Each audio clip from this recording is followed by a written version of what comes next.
जानबूझ के मुसलमान को मारना चाहते हो, जानबूझ के इस देश में मिनॉरिटीज को खत्म करना चाहते हो। अगर किसी मुस्लिम के पास कब्रिस्तान नहीं था तो सरदारों ने अपनी जमीन देके कब्रिस्तान बनाए। अगर वक्फ बोर्ड नहीं छीनोगे, अगर जमीनें नहीं छीनोगे, तब तक मुसलमान आपके सामने झुकने वाला नहीं है। जानबूझ के मुसलमान को मारना चाहते हो, जानबूझ के इस देश में मिनॉरिटीज को खत्म करना चाहते हो। मैं सरदार हूं और ऐसी कई उदाहरणें हैं पंजाब के अंदर। अगर किसी मुस्लिम के पास कब्रिस्तान नहीं था तो सरदारों ने अपनी जमीन देके कब्रिस्तान बनाए। ये कौन सा अधिकार है कि मैं किसी को चीज दान देना चाहता हूं? और इसको कौन बताएगा? रिजू साहब ये बताएंगे कि ये प्रैक्टिसिंग मुस्लिम है या नहीं है। आपको लगता है पहले मुस्लिम मारेंगे, फिर सिख मारेंगे, फिर क्रिश्चियन मारेंगे? ये आपकी सोच है। क्यों बिल लाए? क्योंकि आपको पता चल गया कि देश का मुसलमान हमारा साथ नहीं दे रहा। हमने हथकंडे अपना लिए, हमने आरएसएस की नीति अपना ली, हमने डंडा अपना लिया, दंगे हो गए, लेकिन मुसलमान हमारे साथ आने के लिए तैयार नहीं है। जैसा आपने पंजाब में करने की कोशिश की, किसान झुका नहीं, पंजाब के लोग नहीं झुके, सिख नहीं झुके, तो आपने एमएसपी का झगड़ा आज तक डाला हुआ है कि किसान की सास प्रणाली बंद कर दो तो पंजाब अपने आप झुक जाएगा। मैंने आज देश के गृह मंत्री का अच्छे तरीके से भाषण सुना। एक तो उन्होंने कहा कि विरोधी दल भ्रम फैला रहे हैं, मुसलमानों के बीच डर फैला रहे हैं। ये हमने फैलाया हुआ डर नहीं है। जब देश के मुसलमान को लगा कि देश में बीजेपी में 240 संसदों में एक भी मुसलमान सांसद नहीं है, हमारे लिए जगह नहीं है, तो वो डरने लगा। जब आपने कब्रिस्तान की बात की, आपने शमशान घाट की बात की, तो वो डरने लगा। जब गोधरा हुआ, जब मुजफ्फरनगर हुआ, जब दिल्ली हुआ, जब हरियाणा मेवात में दंगे हुए, तो देश का मुसलमान डरने लगा। और फिर क्या कहा गृह मंत्री साहब ने? आज गृह मंत्री साहब ने कहा कि 2013 का बिल अगर नहीं आता, यूपीए नहीं लेकर आती, तो आज इस बिल की जरूरत नहीं थी। क्यों बिल लाए? क्योंकि आपको पता चल गया कि देश का मुसलमान हमारा साथ नहीं दे रहा। हमने हथकंडे अपना लिए, हमने आरएसएस की नीति अपना ली, हमने डंडा अपना लिया, दंगे हो गए, लेकिन मुसलमान हमारे साथ आने के लिए तैयार नहीं है। फिर आपको पता चला, आपने एक और अंकड़ा दिया, आपने कहा 1913 से 2013 तक केवल 18 लाख मुसलमानों का जमीन था, और 2013 से अब तक 21 लाख और हो गया, यानी कि 39 लाख टोटल जमीन हो गया।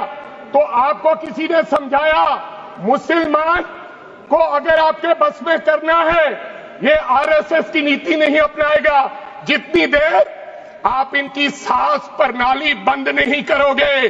अगर वक्फ बोर्ड नहीं छीनोगे, अगर जमीनें नहीं छीनोगे, तब तक मुसलमान आपके सामने झुकने वाला नहीं है।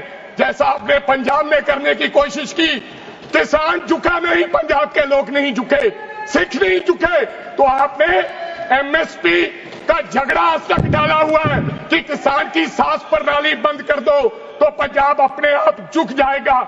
आर्थिक जब झुक जाएगा तो हमारी ईन मान लेगा और हमारे साथ आ जाएगा। आदरणीय सर, आपने बार बार कहा, आज गृह मंत्री साहब ने कहा गवर्नमेंट प्रॉपर्टी पर किसी का अधिकार नहीं है, पंचायत की जमीन कोई दान नहीं दे सकता है। मैं आपको इसके पीछे लोचा क्या है, इसके पीछे छुपा हुआ राज क्या है?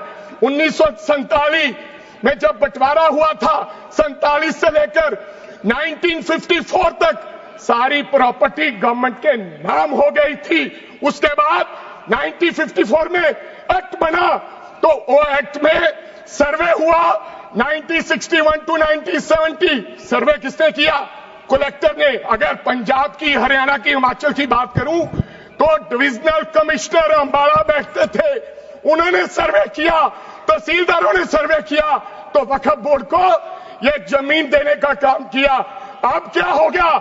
जैसे राहुल गांधी कर्नाटक में भाषण देते हैं, गुजरात में मुकदमा दर्ज होता है, सजा हो गई।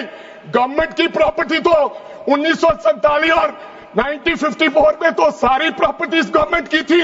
अब एक बंदा खड़ा होगा तो वो कहेगा कि यहां पर ये गवर्नमेंट की प्रॉपर्टी है, डिस्प्यूट होगा, तो आप वक्फ बाय यूजर का अधिकार खत्म कर दोगे कि ये तो जमीन गवर्नमेंट की थी, आप उसकी जमीन छीन लोगे।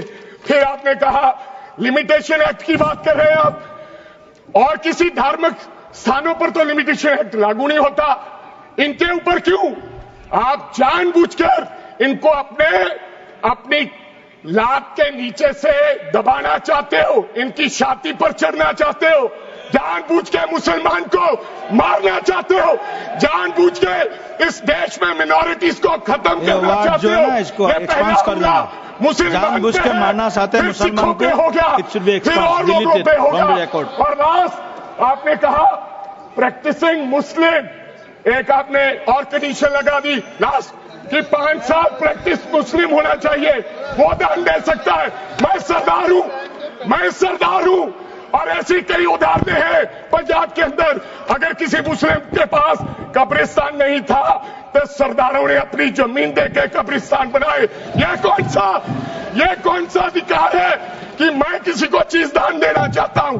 और इसको कौन बताएगा? रिजू साहब ये बताएंगे कि ये प्रैक्टिसिंग मुस्लिम है या नहीं है?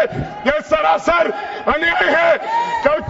कल को श्रोमणी गुरुद्वारा प्रबंधक कमेटी 1925 का सिखों का जो एक्ट है, आप उसमें भी संशोधन करेंगे। आपको लगता है पहले मुस्लिम मारेंगे, फिर सिख मारेंगे, फिर क्रिश्चियन मारेंगे?